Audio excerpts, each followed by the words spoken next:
nariz e boca, lindos. Ué, boca, lindos. Caramba, isso ficou esquisito. Mas tá certo também. Tá certo também. Por quê? Porque são dois elementos. E tendo um masculino, né? Tendo um masculino, aí eu sou obrigado a uniformizar pelo masculino, né?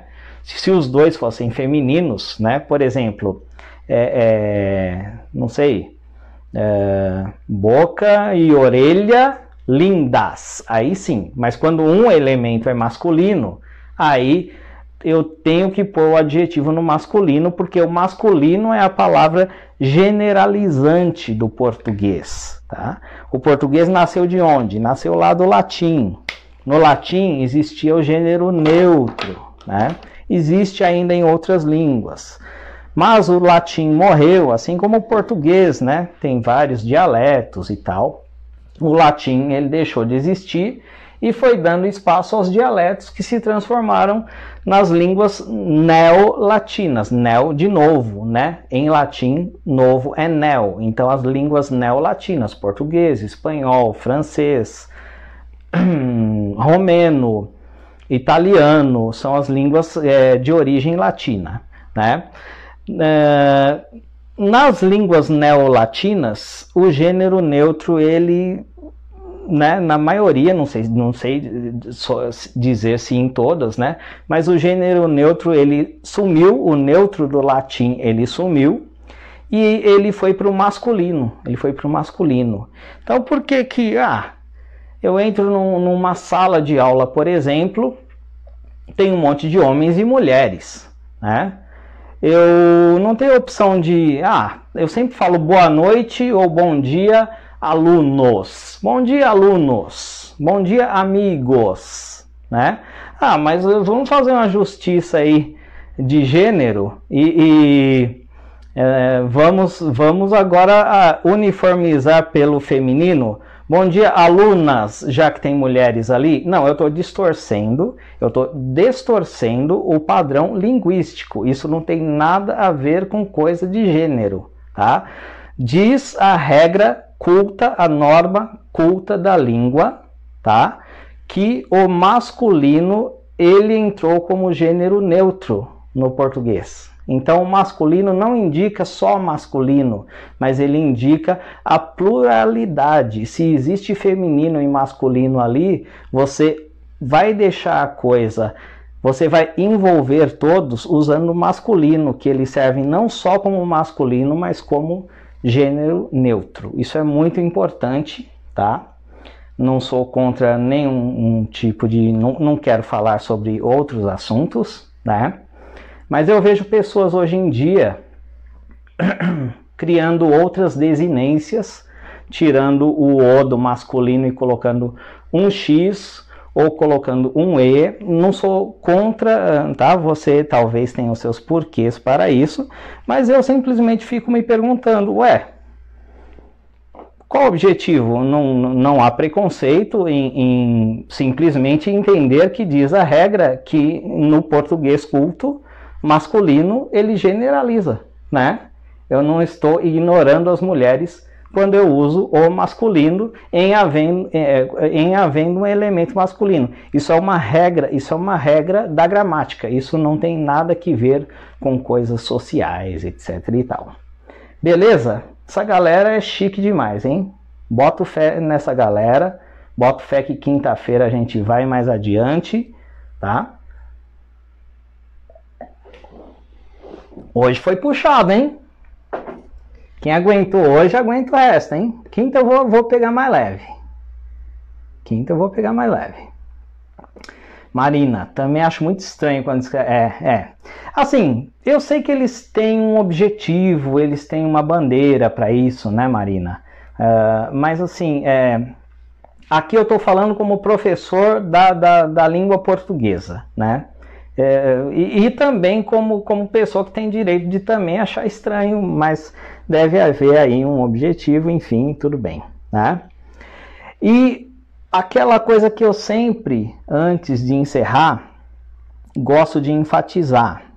Gente, de repente você fala assim, olha, essas regrinhas aí e tal, eu já tô sossegado lá no meu serviço, não quero um concurso público, não quero fazer faculdade, não quero galgar outra coisa profissionalmente na vida, já tô de boa já e tal.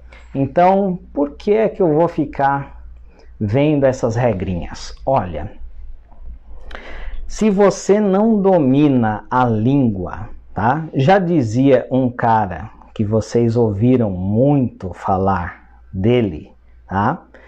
Um cara chamado Maquiavel, tá? Em sua obra clássica O Príncipe. Como se faz para dominar uma nação? Como se faz para dominar um povo, tá? Existem vários instrumentos de dominação, vários você certamente e eu, tá? Embora esteja aqui falando a respeito disso, mas também me cuido diariamente, porque certamente a gente é dominado até sem saber, tá? A gente é dominado de alguma forma, não tem jeito, tá? Existem várias regras, tá? Existe um cara chamado Noam Chomsky, tá? Noam Chomsky é um americano, é um especialista eu vou colocar o nome dele aqui, quem quiser pesquisar, as 10 regras de Noam Chomsky. Isso é fascinante, tá? Procurem aí na internet. Chomsky é um linguista, quem é das letras e tal, já ouviu lá na faculdade, nem que faça tempo, mas já deve ter ouvido falar desse camarada que ainda é vivo, tá? É um linguista já idoso, tá? Ele tem ativismos e tal na política, mas eu não estou falando do Chomsky, não estou falando de política, eu estou falando do Chomsky linguista, tá? Noam Chomsky. Procurem lá do Noam Chomsky. Vocês vão colocar lá no Google, já vai aparecer assim: 10 regras da dominação ou da manipulação, uma coisa assim.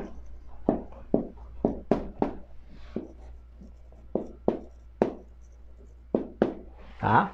Isso é o Chomsky que fala agora, essas 10 regras. Mas Maquiavel, um bom tempo atrás, também falava sobre as formas de manipular as pessoas.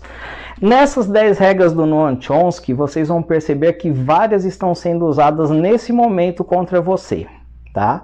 E por quem? Pelo lado de cá, pelo lado de lá? Na minha opinião, por todos, né?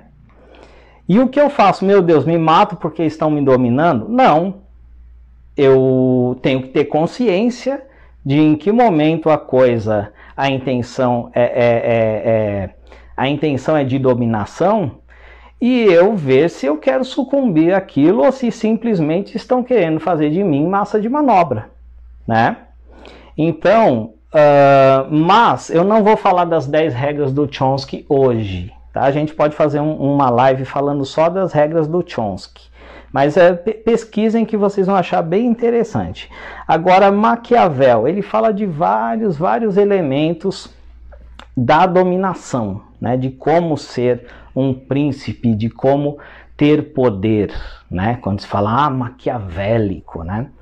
E o elemento maquiavélico mais importante, pasmem, é a retórica. E o que é a retórica? É a fala. E o que é a fala? A fala não é só a fala oral. Isso aqui também é fala, tá? O jornal que você lê também é fala. Então, se eu não domino bem a escrita, se eu leio um jornal, se eu leio uma notícia na internet e eu não consigo perceber se a qualidade da linguagem... olha, hoje em dia tem tanto... Eu já estou prometendo faz tempo, mas eu estou com um tempo escasso. Mas quem continuar comigo, eu vou trazer uma seleção de pataquadas horrorosas que os jornalistas fazem hoje em dia com a língua, tá? Com a linguagem, com o português culto. Na escrita deles, lá do jornalista mesmo, não estou falando de blogueiro, de youtuber, estou falando de imprensa oficial, tá? Imprensa oficial não, imprensa pública, imprensa reconhecida, né? Estou falando de mídia registrada, né? E o que tem de jornalista que não domina a linguagem, não domina essas regrinhas que para eles tem que ser básicas, não domina a vírgula. Tá? Então, se você começa pouco a pouco a dominar essas regras, você começa a criar uma visão de mundo, mas isso é gradativo, isso é um trabalho de formiguinha, você tem que ter paciência. Por isso que eu falei, é só, o meu símbolo é isso aqui, ó. Eu sempre vou pôr, quando eu te convidar, eu vou pôr, ó, você tem que ser forte e continuar. Se você for forte e continuar estudando a língua, não vai ser amanhã, não vai ser depois. Não adianta ter pressa, que você vai morrer do coração, é devagar. Mas você vai começar a enxergar erros de concordância nominal, de concordância verbal, de regência, que foi a aula passada, quem quiser procurar aí na página. Erros de vírgula, que eu quero falar muito ainda sobre a vírgula. Vírgula é a coisa mais fácil de você perceber que um errinho ou outro de vírgula passa, né? Bate em todos nós de vez em quando. Tem casos em que a vírgula é facultativa, você pode usar ou não usar. Às vezes eu me pego perguntando, será que tem uma vírgula aqui? Isso é normal, né? Mas eu estou falando assim, erros grosseiros de vírgula. Puxa, se esse jornalista ele comete erros grosseiros de concordância, de vírgula, esse cara... ele é um jornalista mesmo, ou ele é um cara ali com uma formação ali, ou estagiário, ou então uma formação muito rasa, contratado para fazer a minha cabeça, né? Será que eu quero, ou eu tô tranquilão de ser marionete, seja do lado de cá, seja do lado de lá, beleza. Agora, se eu quero ter mais crítica, estou falando da política, estou falando do poder mais superlativo da sociedade, tudo bem. Mas os meus amigos, né? Como que eu vou me sobressair sobre os meus amigos? Eu não preciso me sobressair. O bom seria se todo mundo fizesse sua parte. Mas se os demais não fazem a sua parte, então eu tenho direito sim de me sobressair a eles. Como eu vou fazer isso? Estudando a linguagem. A linguagem, tá? Não adianta você ser um cara, ser ser uma pessoa de uma opinião muito forte se você não domina a linguagem. Você não domina a linguagem, você não sabe produzir. Ó, isso aqui é interpretação de texto? É. Incrível que pareça, é. A gente vai falar, não, professor, isso aí é gramática. Isso aqui é redação? É. A gente vai falar, não, professor, isso aqui é aula de sintaxe, né? Que tem gente que fala que é sintaxe, mas o nome certo é sintaxe, a forma certa de pronunciar o som do X aí, né? Ah, isso aqui é análise sintática. Mas vem cá, se eu não domino análise sintática, eu sei redigir? Não sei, então é aula de redação. Se eu não domino análise sintática, eu sei perceber quando um texto é apropriado, quando um texto é inapropriado, as entrelinhas de um texto, eu sei perceber isso. Se eu não domino aqui ó, a base, não sei. Então eu trabalho de formiguinha. Não adianta já ir lá, vamos pro degrau. Tem gente que já perde a paciência e sai no meio. Ah, o professor está demorando de responder, o professor está dando ênfase no beabá. Quem é forte vai devagar, né? Fogo de palha queima rápido. Então a gente vai devagar, mas a gente vai devagar e sempre. E aí a gente chega num resultado.